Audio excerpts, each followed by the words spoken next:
ഇത്രേ ഉള്ളോ? നിങ്ങൾ വേറെ വല്ലതും പറയാൻ വിട്ടുപോയെന്ന് ഒന്നുകൂടി ഓർത്തു നോക്കിയേ, ലക്ഷ്മൺ ചോദിച്ചു. ഇല്ല സർ, ഞങ്ങൾക്ക് അറിയാവുന്ന എല്ലാ സത്യങ്ങളും പറഞ്ഞിട്ടുണ്ട്. 4 പേരും മുട്ടുകുത്തി ലക്ഷ്മണന്റെ കാൽക്കൽ വീണുകൊണ്ട് കരഞ്ഞു. ബോസ്, ഇവരിനി എന്താ ചെയ്യണ്ടേ? ഋഷിന്റെ ഭാഗത്തേക്ക് നോക്കി ലക്ഷ്മൺ ചോദിച്ചു. തന്റെ പേര് ആരുടെ മുമ്പിലും വെളിപ്പെടുത്തരുത് എന്ന് ഋഷിൻ ആദ്യമേ അവരോട് പറഞ്ഞിരുന്നു. ഇവന്മാര് എഴുതി വീഴ്ത്തിയ അമ്പ് മാത്രമാണ്. നമുക്ക് വേണ്ടത് ഇത് എഴുതയാളെയാണ്, അല്ലാതെ ഉപേക്ഷിക്കപ്പെട്ട അമ്പുകളെയല്ല. ഇവന്മാരെ ഒരു മുറിയിലിട്ട് പൂട്ടിയേക്കിപ്പോഴത്തേക്ക് ഇവന്മാരെ കൊണ്ട് ഇനിയും ആവശ്യമുണ്ട്. ഋഷിയുടെ സ്വരവും വാക്കുകളും ആ 4 പേരെയും വീണ്ടും ഭയപ്പെടുത്തി. രക്ഷപ്പെടുമെന്ന് ആശ്വസിച്ചിരുന്നവർ വീണ്ടും തടവിലാക്കപ്പെടുകയാണെന്ന് അറിഞ്ഞതും അവരാകെ പരിഭ്രാന്തരായി. 4 പേരെയും മുറിക്ക് പുറത്തേക്ക് വലിച്ചിഴച്ച് കൊണ്ടുപോകാൻ ലക്ഷ്മൺ തന്റെ ബോഡി ഗാർഡ്സിനെ ഏൽപ്പിച്ചു. സർ പ്ലീസ്, ഞങ്ങൾ പറഞ്ഞതെല്ലാം സത്യമാണ്. ഇതിൽ കൂടുതലൊന്നും ഞങ്ങൾക്ക് അറിയില്ല. സർ പ്ലീസ്, ഞങ്ങൾ ഒന്നും ചെയ്യല്ലേ. വലിച്ചു കൊണ്ടുപോകുമ്പോൾ അവർ 4 പേരിൽ ആരൊക്കെയോ നിലവിളിക്കുന്നുണ്ടായിരുന്നു. അവർ പോയി കഴിഞ്ഞതും ഋഷി അവർക്ക് മുഖാമുഖമായി തിരിഞ്ഞു. ഋഷി, നീ എന്താ ചെയ്യാൻ പോകുന്നത്? എന്ത് ചെയ്യുമെന്ന് ആലോചിച്ചിരിക്കെ പെട്ടെന്ന് ഋഷിന്റെ മുൻപിൽ ശ്രീലക്ഷ്മിയുടെ മുഖം തെളിഞ്ഞു വന്നു. ഇതേ സമയം അഞ്ജലി മേക്കപ്പ് റൂമിലിരുന്ന് കരയുകയായിരുന്നു. തന്റെ ആദ്യ പ്രോഗ്രാം തന്നെ പരാജയപ്പെട്ടതിനെക്കുറിച്ച് ഓർത്തപ്പോൾ അവൾക്ക് സഹിക്കാൻ കഴിഞ്ഞില്ല. ഋഷി തന്നെ വിളിച്ചെന്നറിഞ്ഞതും മനസ്സില്ലാ മനസ്സോടെ അവൾ അവന്റെ മുന്നിലേക്ക് ചെന്നു നിന്നു. ഈ പ്രശ്നം എത്രത്തോളം വലുതാണെന്ന് അവൾക്ക് നന്നായി അറിയാമായിരുന്നു. ഇതുമൂലം കമ്പനിയുടെ പേരിന് തന്നെ വൻ ഇടിവ് സംഭവിക്കുമെന്നും അവൾക്ക് ഉറപ്പായിരുന്നു. ഇതൊക്കെ കാരണം ഋഷിൻ തന്നോട് ദേഷ്യപ്പെടുമെന്ന് കരുതി അഞ്ജലി നന്നായി ഭയന്നു. സോറി സാർ, ഇതെങ്ങനെ സംഭവിച്ചെന്ന് എനിക്കറിയില്ല, അവൾ പരിഭ്രമത്തോടെ പറഞ്ഞു. ഏയ് സാരില്ലടോ, ഈ കാര്യത്തിൽ തന്റെ ഭാഗത്തുനിന്ന് ഒരു തെറ്റുമില്ല. ആരാണ് ഇതിന് പിന്നിൽ കളിച്ചതെന്ന് എനിക്ക് കൃത്യമായി അറിയാം. അതോർത്ത് താൻ വിഷമിക്കണ്ട. ഞാൻ തന്നെ മറ്റൊരു കാര്യത്തിനാണ് വിളിച്ചത്. ഞാൻ ഇനി പറയാൻ പോകുന്ന കാര്യം മാത്രം താൻ ശ്രദ്ധിച്ചാൽ മതി, കേട്ടോ? അതേസമയം ലൈവ് പ്രോഗ്രാം നടക്കുന്ന സ്റ്റുഡിയോയിൽ വർമ്മ കുടുംബാംഗങ്ങൾ മാത്രം ഇപ്പോഴും അവശേഷിച്ചു. അവിടെ ഉണ്ടായിരുന്ന സാങ്കേതിക വിദഗ്ധർ എല്ലാവരും പുറത്തിറങ്ങി. ശ്രീലക്ഷ്മി അവർക്ക് നടുവിൽ ഒരു കുറ്റവാളിയെ പോലെ തല കുനിച്ചിരുന്നു.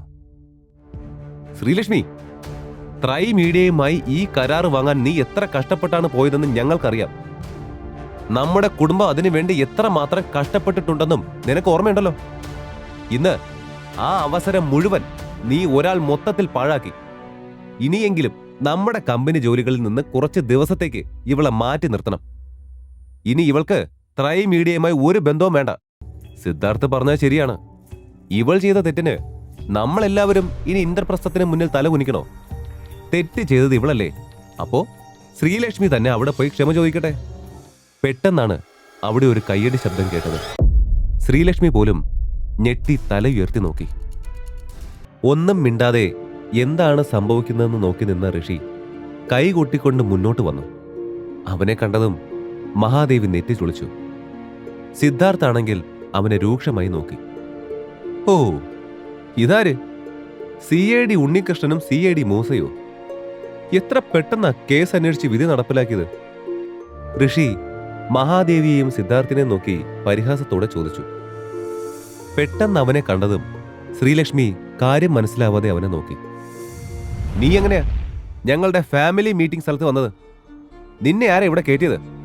സിദ്ധാർത്ഥ് ദേഷ്യത്തോടെ ചോദിച്ചു. ഹലോ, ക്ഷമിക്കണം സർ, ഇത് നിങ്ങളുടെ വീടല്ല. ഞാൻ ഇവിടെ വന്നത് എന്തിനാണെന്ന് ചോദിക്കാൻ നിനക്കൊരു അവകാശവുമില്ല, ഋഷി മുഖത്തടിച്ചതുപോലെ സിദ്ധാർത്ഥിനോട് പറഞ്ഞു. ദേഷ്യം വന്ന സിദ്ധാർത്ഥ് അവനെ തല്ലാൻ ഒരടി മുന്നോട്ട് വന്നതും മഹാദേവിയുടെ പിറന്നാൾ പാർട്ടിയിൽ തനിക്ക് സംഭവിച്ചത് ഓർത്തു. അത് ഓർമ്മ വന്നതും അവൻ പതിയെ പിന്നിലേക്ക് തന്നെ നീങ്ങി. നിനക്ക് എന്താ ഇപ്പൊ വേണ്ടത്? മഹാദേവി മുന്നിലേക്ക് വന്നുകൊണ്ട് ചോദിച്ചു. നിങ്ങളുടെ കൊച്ചുമോൻ ഇത്രയും മണ്ടത്തരം പറഞ്ഞു. ലാസ്റ്റ് കുറ്റം മുഴുവൻ എന്റെ ഭാര്യയുടെ മേൽ വെച്ചപ്പോ ശരിക്കും എന്താണ് സംഭവിച്ചതെന്ന് നിങ്ങൾ അന്വേഷിച്ചോ? ഈ കുടുംബത്തിന്റെ ഏറ്റവും മൂത്ത കാരണവർ എന്ന നിലയിൽ നിങ്ങളത് ചെയ്തോ? കഷ്ടം തന്നെ.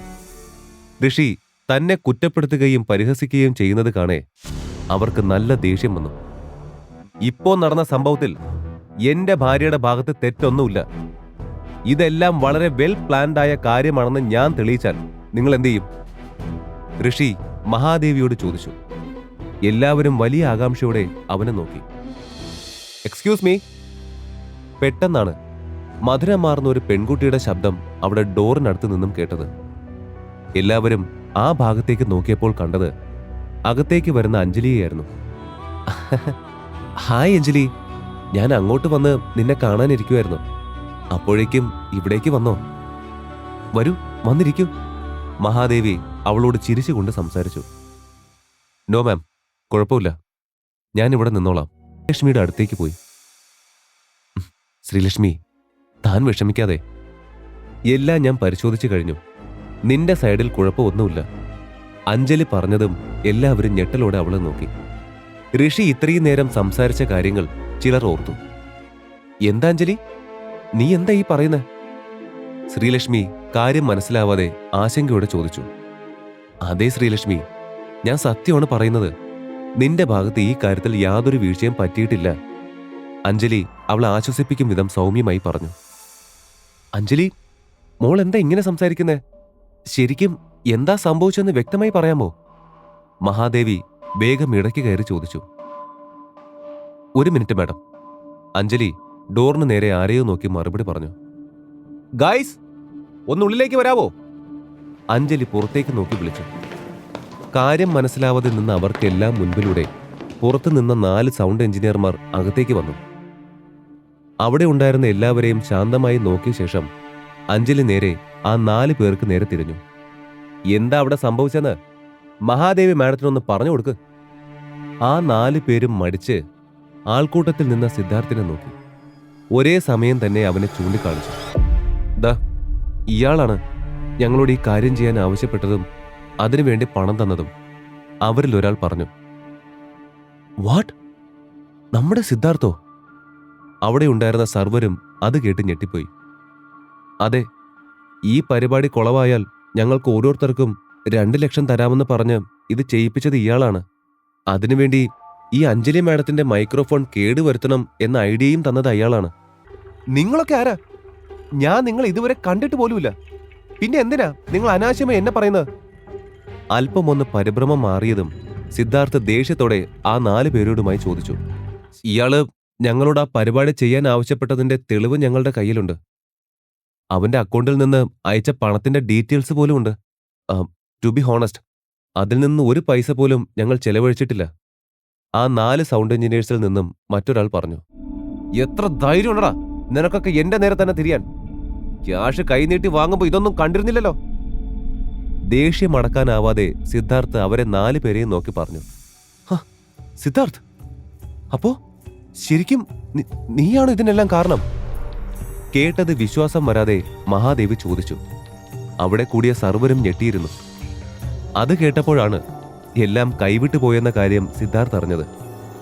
അതിനെന്ത് മറുപടി പറയണമെന്ന് സിദ്ധാർത്ഥിന് അറിയില്ലായിരുന്നു. അത് ഞാൻ മുത്തശ്ശി, എന്ത് പറയണമെന്നറിയാതെ സിദ്ധാർത്ഥ് പറഞ്ഞു. ഇത്രയും സംഭവങ്ങൾ കേട്ട് ഞെട്ടി നിന്ന ശ്രീലക്ഷ്മിയുടെ തോളിൽ ഋഷി പതിയെ തട്ടി.